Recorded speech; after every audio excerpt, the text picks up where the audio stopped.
Well, what's up again there, guys? Brian here, the Three Topics Gamer, here to give you another episode of my weekly Q&A, childhood people's questions, where I answer a series of questions that have been sent to me over the past week.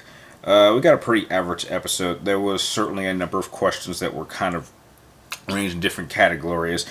Some of them did make it into the video. There was also a good amount that I answered in the comment section, so make sure you keep your notifications ready for that.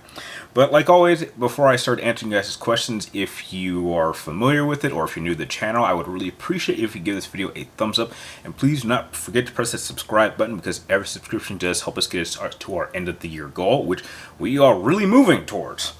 So we're going to keep it simple and just start with the first question coming from GOG, and you want to know if you want to include Starkiller in your Versus series, which I don't because I'm not doing it anymore because, I'm on a hiatus. Who would you put him up against? I'd probably put him up against Kylo Ren, just because I want to see Kylo Ren get his ass kicked. And to be honest, even after 3 films, I still don't know anything about him.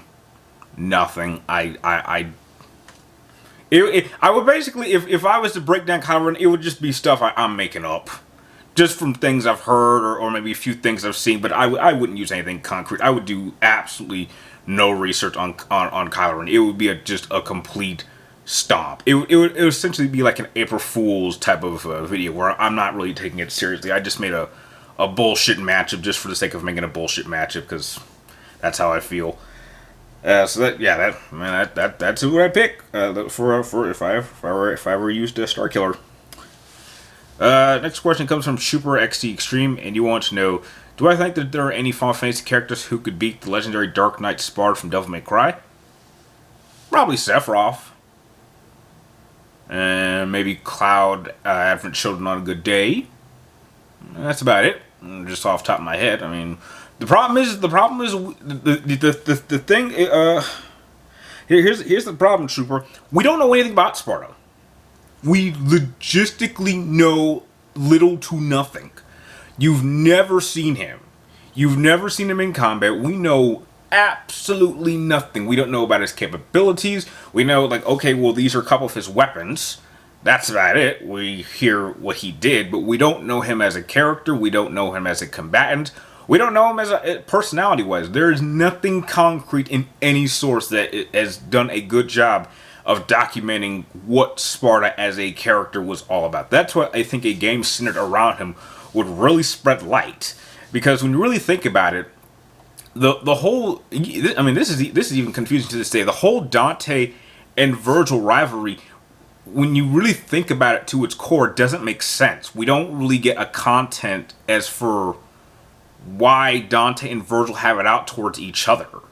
It's never explained. I mean, even in Devil May Cry 5, it's like when Virgil says, "How many times have we fought?" It's like, I don't know. It's like all the only memories I have are us fighting, and I'm like, why? Where did that even start?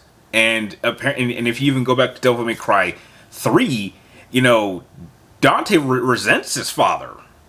Apparently has like a personal hatred. I mean, when Virgil says, why do you deny power, the father of the power of our father Sparda? And Dante says, I don't have a father. So apparently he's got a problem with his father, which, if you actually think in context, Dante takes after his mother, Virgil takes after his father. I still do not understand where this hatred between the two brothers comes from. It's never really explained, and that's something I think would be a very good topic to explore. But going back to Sparda, that's just who I think off the top of my head. Probably Sephiroth and Cloud, because those are like the two best, and we don't know that much about Sparda.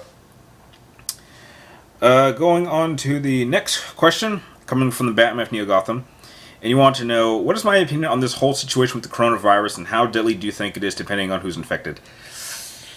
I'll go for the second question first. From what I've heard, just common knowledge, this virus is only really vulnerable towards young children or elderly people who have weak immune systems.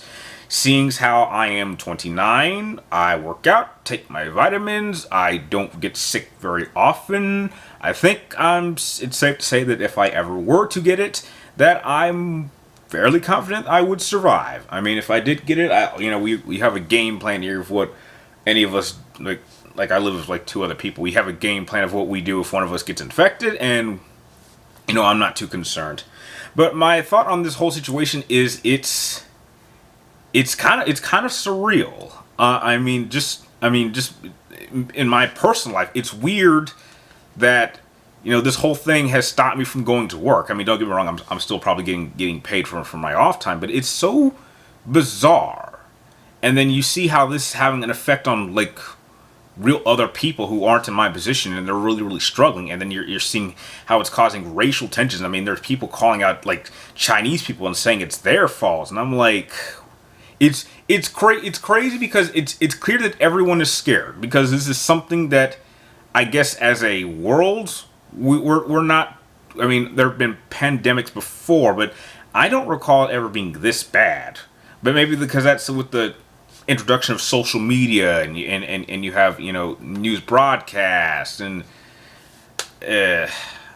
it's just a crazy time. And it's like when people are scared, you get to see humanity for what it really is, and it's kind of sad at points. And I just feel bad for everyone who's being affected by it. I mean, I try to look at the positive parts of it. I mean, the only good things that I can say about it is, heck, I get paid for time off, because I do generally want to go to work.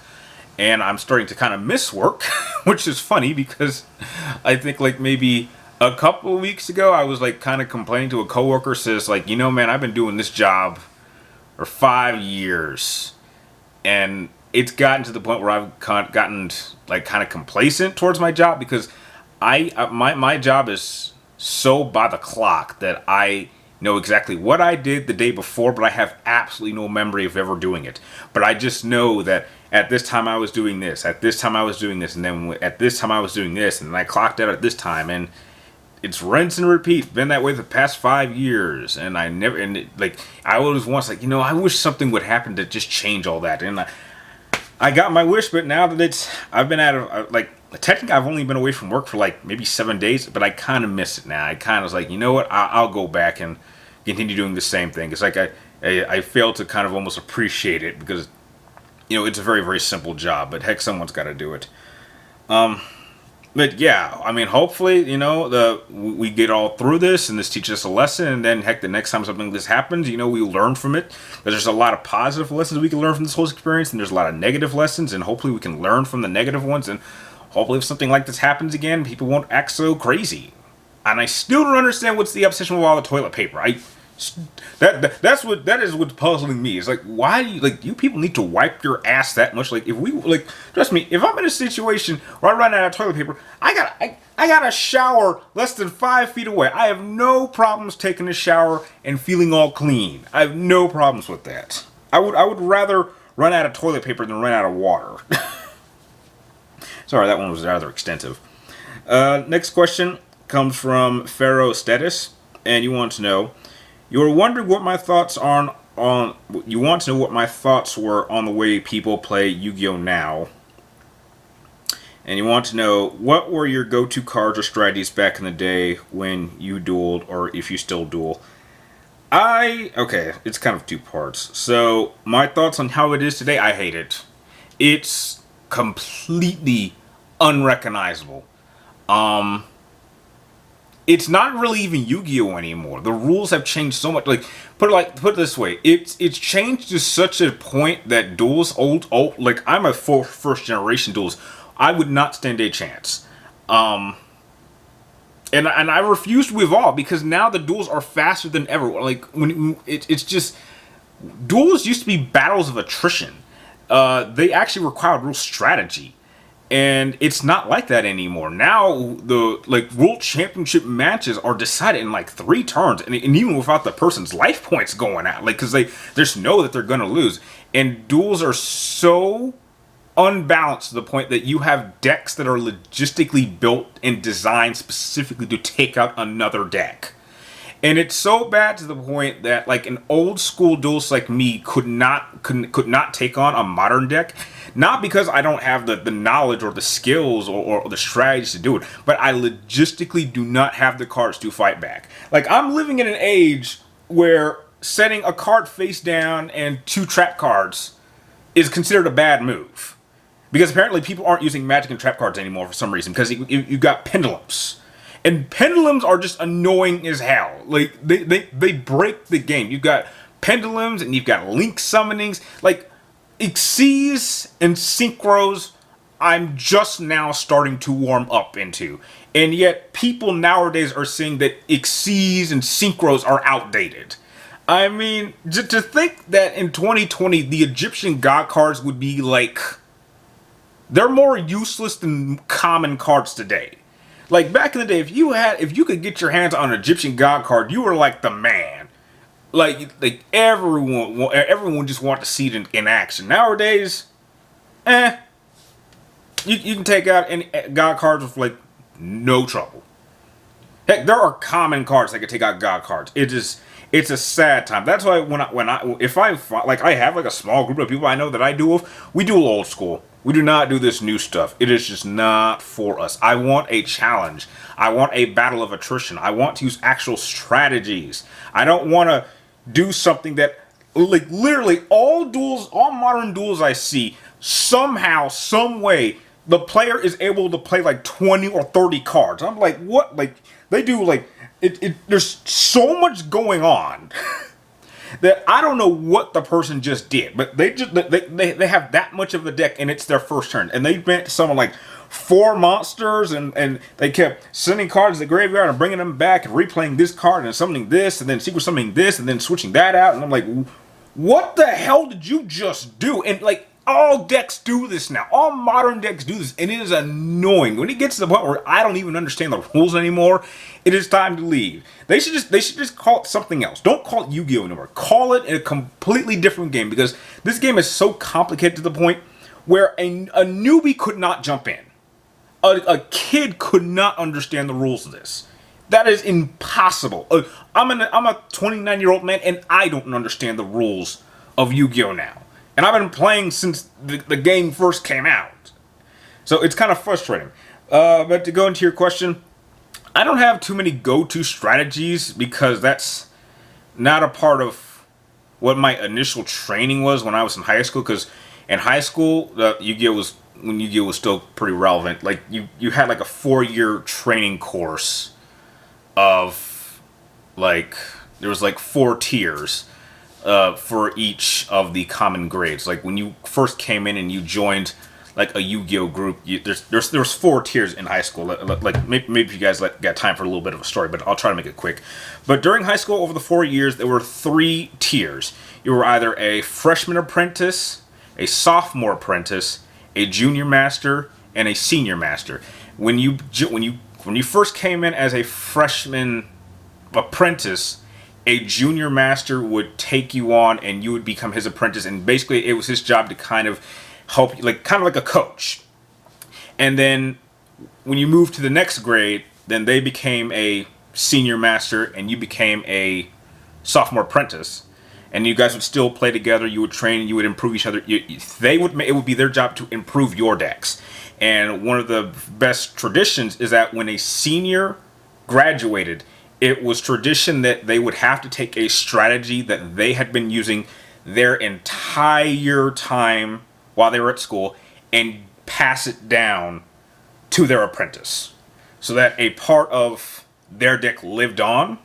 And my master, which I still do, his name is Anthony, I still have his strategy. I still have it. And this is my personal deck. I have like 3 decks. It's still here. It's been like over 10 years. I still have a strategy in this deck. It is not left. I don't know. And when I had my own apprentice, who I won't mention, I got in contact with him recently, and there was a strategy of mine that I really liked using, and I passed it on into his deck, and he really liked it, and that's just how it worked. But I would say like a go-to card that I would use is Lava Golem. That was a very, very effective go-to card, and I don't see anybody use them. And Lava Golem is such I got 3 of these suckers. These things are annoying, especially if you combine them with like a like I like using these two. Using a lava golem and a marshmallow, that is annoying as hell. And especially if you throw the well, let me see if I have it up. I'm showing you bits and pieces of like one of my favorite strategies. It annoys the hell out of people. Like I'll either equip it with like a nightmare wheel, which can really screw someone up, or it can put like it's like a compulsion evacuation device, which is really helpful. What I would do is I would like wait for them to summon like 2 powerful monsters, and I would use Lava Golem and sacrifice them then before they could use them. If I didn't have a marshmallow on the field or something that just held Lava Golem in place, I would just activate it, get my Lava Golem back to my hand, and that would kind of keep the opponent in check because they knew I had it. So it kind of stopped them from wanting to summon anything good. It's like if they didn't summon anything good, then just my basic monsters on the field would totally wreck them. But if he didn't, but if he did, I would just sacrifice him again, and then I would find a way to get my Lava Golem right back and repeat it all over again. That would annoy some people, but there's some people that have been able to get around that or been able to use that against me at times. But dang, I went on. Damn, that went on a really long time. But I'm sorry, but that's just my initial thoughts on you. I'm really sorry. I don't know what's going on about this episode. You guys have come up with questions that like have me going under my own head. I'm not sure if that's a good or bad thing. But going into the last question of the episode, man, you guys, man, because of that, this video is going to probably end up being longer than it normally is. Last question of the episode comes from Cinevic, and you want to know, with the current state of Star Wars, would I like to see a new Star Wars trilogy absent from Kathleen Kennedy's presence, or wait for another 1 or 2 decades? You don't need trilogies. I mean, at this point, I've said this. I don't care what they do. Just get it away from George Lucas's series. Just whatever you do, just don't screw up what George Lucas did. If like they said like the next era of Star Wars is gonna take place like 200 years before Phantom Menace, I would go back even farther than that. I would say, go far beyond the Old Republic. In fact, go so back. It's before any like original Legends continuity. Like before all of that, and you could do your own thing, and you can make up all the rules, and it would not have any effect on anything that we've known. Like that's what I want. Just like there's George Lucas's Star Wars. And then there's Disney Star Wars, and they just do not mix. They do not mix at all. That is what I want from Star Wars. Just do your own thing, make up your own rules. Just don't screw up what came before. It annoys us purists. And that pretty much does it for all the main questions I have for this particular episode. I'm sorry for it being as extensive, but heck, that's what happens. You guys sent in some really interesting questions that have me going deep. But if you have any more questions you'd like me to answer in next week's episode, be sure to type in any comments down below. But make sure you get them into me roughly on Wednesday before noon, before I start filming the next episode. And like always, thank you guys for watching. You're awesome, and I will see you next Friday.